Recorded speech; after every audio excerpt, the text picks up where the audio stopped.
कहानी एक तोते की मौत। एक बार बादशाह अकबर किसी व्यापारी के पास से तोता खरीद कर लाए। वह तोता देखने में अत्यंत सुंदर था और उसकी बोली भी बड़ी मीठी थी। अकबर ने उस तोते की रखवाली के लिए एक सेवक को नियुक्त कर दिया और उसे साफ हिदायत दे दी कि अगर तोता मरा तो तुम्हें मृत्यु दंड दे दूंगा। और इसके अलावा जिसने भी अपने मुंह से कहा कि तोता मर चुका है, उसे भी मौत की सजा मिलेगी। इसलिए तोते की रखवाली अच्छे से करना। सेवक तोते को लेकर चला गया और बड़े उत्साह से उसकी देखभाल करने लगा। उसे कहीं ना कहीं यह डर सता रहा था कि अगर कहीं बादशाह का तोता मरा तो उसकी जान पर बन आएगी। और फिर एक दिन ऐसा ही हुआ। तोता अचानक मर गया।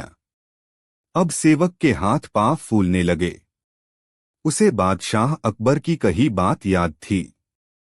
वह तुरंत दौड़कर बीरबल के पास गया और पूरी बात बताई। बीरबल ने उस सेवक को पानी पिलाया और कहा, चिंता मत करो, मैं बादशाह से बात करूंगा। तुम बस इस समय उस तोते से दूर हो जाओ। थोड़ी देर बाद बीरबल अकेले बादशाह के पास गए और बोले कि मालिक, आपका जो तोता था। इतना बोलकर बीरबल ने बात अधूरी छोड़ दी। अकबर बादशाह तुरंत सिंहासन से खड़े हुए और बोले, क्या हुआ? तोता मर गया। बीरबल बोले, मैं सिर्फ इतना ही कहना चाहूंगा कि आपका तोता ना मुंह खोलता है, ना खाता है, ना पीता है, ना हिलता है, ना डुलता है, ना चलता है, ना फुदकता है।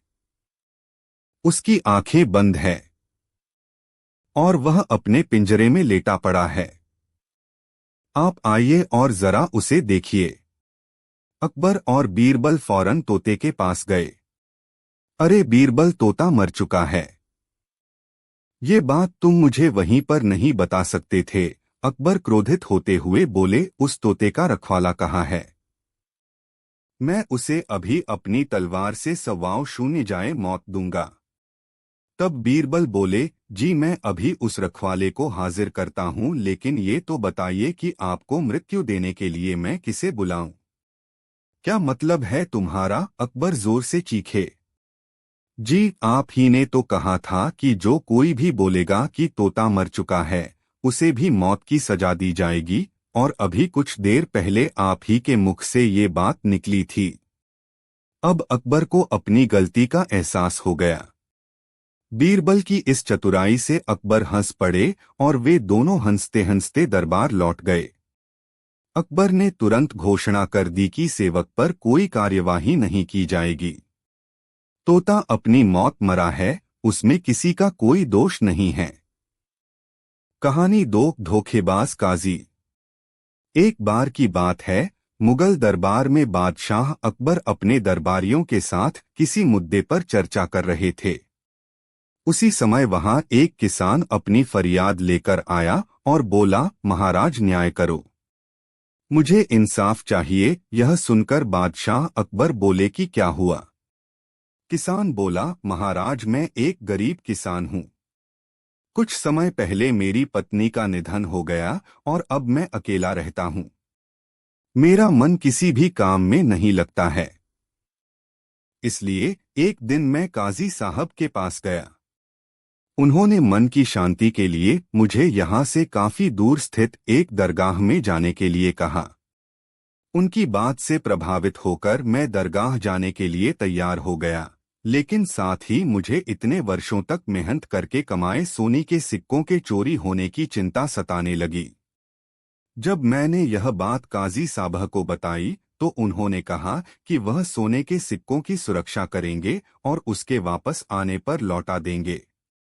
इस पर मैंने सभी सिक्के एक थैली में डालकर उन्हें दे दिए। एहतियात के तौर पर काजी साहब ने मुझे थैली पर मुहर लगाने को कहा।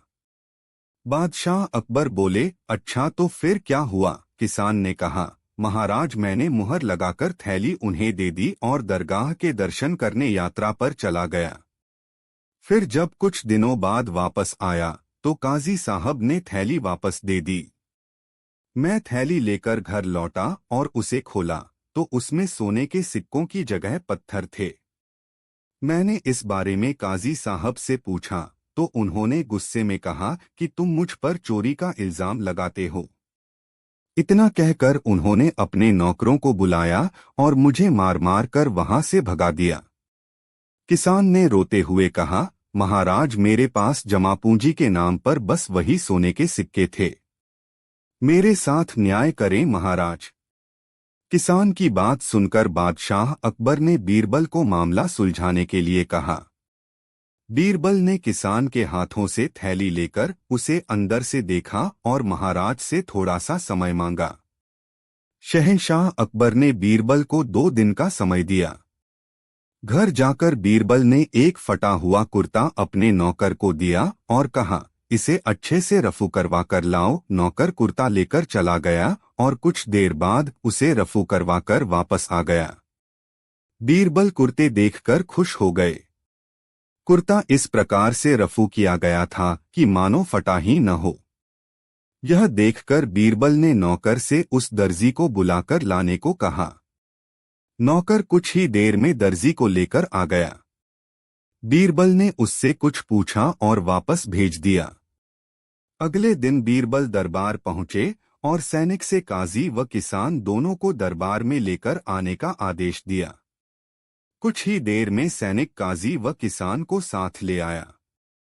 इसके बाद बीरबल ने सैनिक से दर्जी को भी बुलाने के लिए कहा। यह सुनते ही काजी के होश उड़ गए।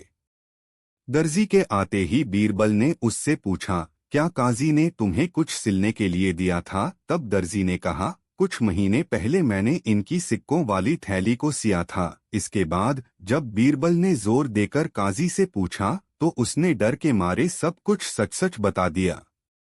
काजी ने कहा, महाराज मैं एक साथ इतने सारे सोने के सिक्के देखकर लालची हो गया था, मुझे माफ कर दो। बादशाह अकबर ने काजी को आदेश दिया कि वह किसान को उसके सोने के सिक्के लौटाए और साथ ही काजी को 1 वर्ष कारावास की सजा सुनाई। इसके बाद एक बार फिर सभी ने बीरबल की बुद्धि की भूरी भूरी प्रशंसा की। सीख, कभी लालच नहीं करना चाहिए और न ही किसी के साथ धोखा करना चाहिए। गलत काम के बदले एक न एक दिन सजा जरूर भुगतनी पड़ती है। 3 सवाल। महाराजा अकबर बीरबल की हाजिर जवाबी के बड़े कायल थे। उनकी इस बात से दरबार के अन्य मंत्री मन ही मन बहुत जलते थे। उनमें से एक मंत्री, जो महामंत्री का पद पाने का लोभी था, ने मन ही मन एक योजना बनाई। उसे मालूम था कि जब तक बीरबल दरबार में मुख्य सलाहकार के रूप में है, उसकी यह इच्छा कभी पूरी नहीं हो सकती। एक दिन दरबार में अकबर ने बीरबल की हाजिर जवाबी की बहुत प्रशंसा की। यह सब सुनकर उस मंत्री को बहुत गुस्सा आया। उसने महाराज से कहा कि यदि बीरबल मेरे 3 सवालों का उत्तर सही दे देता है तो मैं उसकी बुद्धिमता को स्वीकार कर लूंगा, और यदि नहीं तो इससे यह सिद्ध होता है कि वह महाराज का चापलूस है। अकबर को मालूम था कि बीरबल उसके सवालों का जवाब जरूर दे देगा, इसलिए उन्होंने उस मंत्री की बात स्वीकार कर ली। उस मंत्री के 3 सवाल थे। आकाश में कितने तारे हैं? धरती का केंद्र कहाँ है? सारे संसार में कितने स्त्री और कितने पुरुष हैं? अकबर ने फौरन बीरबल से इन सवालों के जवाब देने के लिए कहा और शर्त रखी कि यदि वह इनका उत्तर नहीं जानता है तो मुख्य सलाहकार का पद छोड़ने के लिए तैयार रहे। बीरबल ने कहा, तो सुनिए महाराज। पहला सवाल। बीरबल ने एक भेड़ मंगवाई और कहा, जितने बाल इस भेड़ के शरीर पर हैं, आकाश में उतने ही तारे हैं। मेरे दोस्त, गिनकर तसल्ली कर लो। बीरबल ने मंत्री की तरफ मुस्कुराते हुए कहा। दूसरा सवाल। बीरबल ने जमीन पर कुछ लकीरें खींची और कुछ हिसाब लगाया।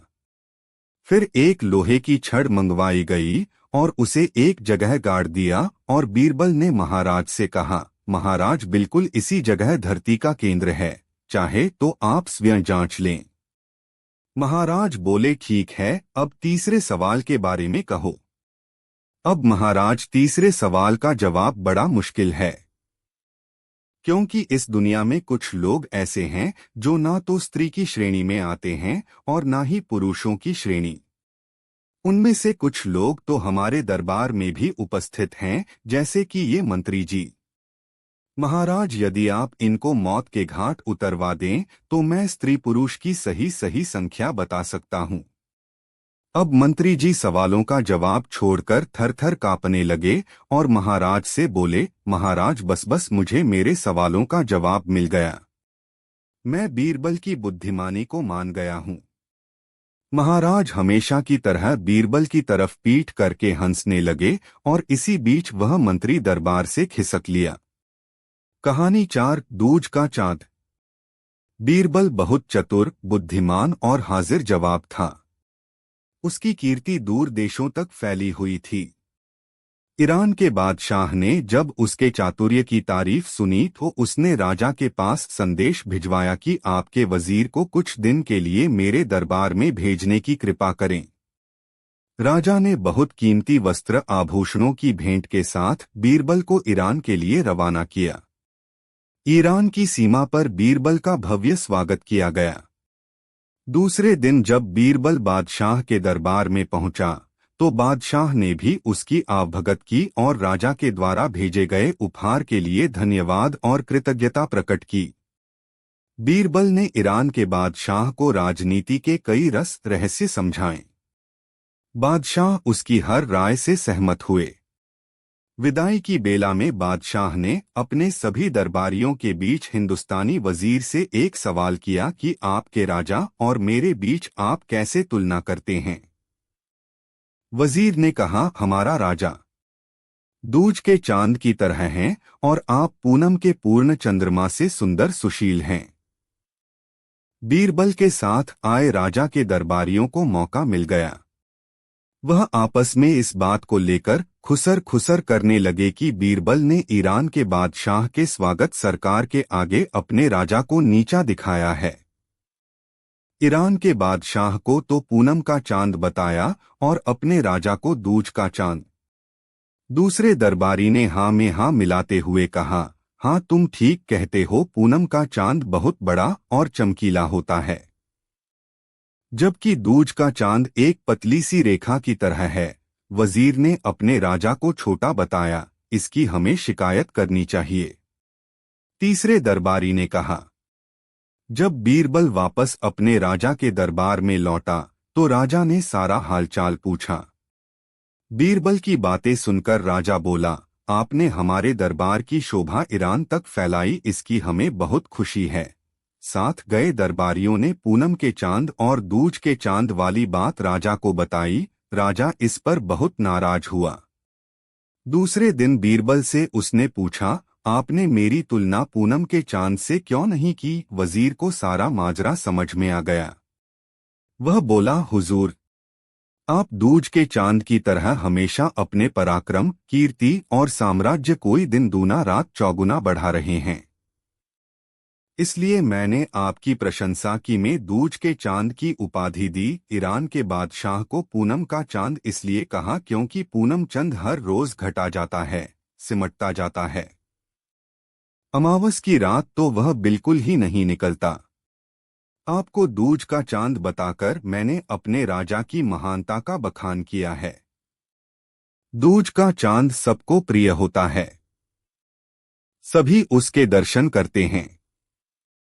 पूनम का चांद तो एक दिन चमकता है और दूज का चांद पूरे पखवाड़े तक चमकता है। आप खुद फैसला करें कि दूज का चांद ज्येष्ठ है या पूनम का। राजा ने कहा, हाँ, दूज का चांद। और अपने बीरबल की बात सुनकर राजा खुश हुआ। उसने चुगलखोरों की जमकर खबर ली। राजा ने उससे और इनाम देकर सम्मानित किया। 5, जोरू का गुलाम। बादशाह अकबर और बीरबल बातें कर रहे थे।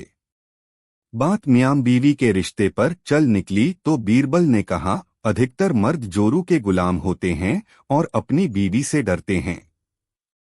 मैं नहीं मानता, बादशाह ने कहा। हुजूर, मैं सिद्ध कर सकता हूं, बीरबल ने कहा। सिद्ध करो। ठीक है, आप आज ही से आदेश जारी करें कि किसी के भी अपने बीवी से डरने की बात साबित हो जाती है तो उसे एक मुर्गा दरबार में बीरबल के पास में जमा करना होगा। बादशाह ने आदेश जारी कर दिया। कुछ ही दिनों में बीरबल के पास ढेरों मुर्गे जमा हो गए। तब उसने बादशाह से कहा, हुजूर, अब तो इतने मुर्गे जमा हो गए हैं कि आप मुर्गी खाना खोल सकते हैं। आप अपना आदेश वापस ले लें। बादशाह को न जाने क्या मजाक सूझा कि उन्होंने अपना आदेश वापस लेने से इनकार कर दिया। खींचकर बीरबल लौट गया। अगले दिन बीरबल दरबार में आया तो बादशाह अकबर से बोला, हुजूर, विश्वसनीय सूत्रों से पता चला है कि पड़ोसी राजा की पुत्री बेहद खूबसूरत है। आप कहें तो आपके विवाह का प्रस्ताव भेजूं। यह क्या कह रहे हो तुम? कुछ तो सोचो। जनाना खाने में पहले ही दो हैं। अगर उन्होंने सुन लिया तो मेरी खैर नहीं। बादशाह ने कहा, हुजूर, 2 मुर्गे आप भी दे दें। बीरबल ने कहा। बीरबल की बात सुनकर बादशाह झेंप गए। उन्होंने तुरंत अपना आदेश वापस ले लिया। कहानी 6, जल्दी बुलाकर लाओ। बादशाह अकबर एक सुबह उठते ही अपनी दाढ़ी खुजलाते हुए बोले, अरे कोई है? तुरंत एक सेवक हाजिर हुआ। उसे देखते ही बादशाह बोले, जाओ, जल्दी बुलाकर लाओ, फौरन हाजिर करो। सेवक की समझ में कुछ नहीं आया कि किसे बुलाकर लाएं, किसे हाजिर करें। बादशाह से पटलकर सवाल करने की तो उसकी हिम्मत ही नहीं थी। उस सेवक ने यह बात दूसरे सेवक को बताई। दूसरे ने तीसरे को और तीसरे ने चौथे को। इस तरह सभी सेवक इस बात को जान गए और सभी उलझन में पड़ गए कि किसे बुलाकर लाएं, किसे हाजिर करें। बीरबल सुबह घूमने निकले थे। उन्होंने बादशाह के निजी सेवकों को भाग दौड़ करते देखा तो समझ गए कि जरूर बादशाह ने कोई अनोखा काम बता दिया होगा जो इनकी समझ से बाहर है। उन्होंने एक सेवक को बुलाकर पूछा, क्या बात है? यह भागदौड़ किस लिए हो रही है? सेवक ने बीरबल को सारी बात बताई। महाराज, हमारी रक्षा करें। हम समझ नहीं पा रहे हैं कि किसे बुलाना है। अगर जल्दी बुलाकर नहीं ले गए तो हम पर आफत आ जाएगी। बीरबल ने पूछा, यह बताओ कि हुक्म देते समय बादशाह क्या कर रहे थे? बादशाह के निजी सेवक जिसे हुक्म मिला था उसे बीरबल के सामने हाजिर किया तो उसने बताए, जिस समय मुझे तलब किया उस समय तो बिस्तर पर बैठे अपनी दाढ़ी खुजला रहे थे। बीरबल तुरंत सारी बात समझ गए और उनके होठों पर मुस्कान उभर आई। फिर उन्होंने उस सेवक से कहा, तुम हजाम को ले जाओ। सेवक हजाम को बुला लाया और उसे बादशाह के सामने हाजिर कर दिया। बादशाह सोचने लगे, मैंने इससे यह तो बताया ही नहीं था कि किसे बुलाकर लाना है। फिर यह हज्जाम को लेकर कैसे हाजिर हो गया? बादशाह ने सेवक से पूछा, सच बताओ, हज्जाम को तुम अपने मन से ले आए हो या किसी ने उसे ले आने का सुझाव दिया था? सेवक घबरा गया, लेकिन बताए बिना भी तो छुटकारा नहीं था। बोला, बीरबल ने सुझाव दिया था। जहां पनाह बादशाह बीरबल की बुद्धि पर खुश हो गया।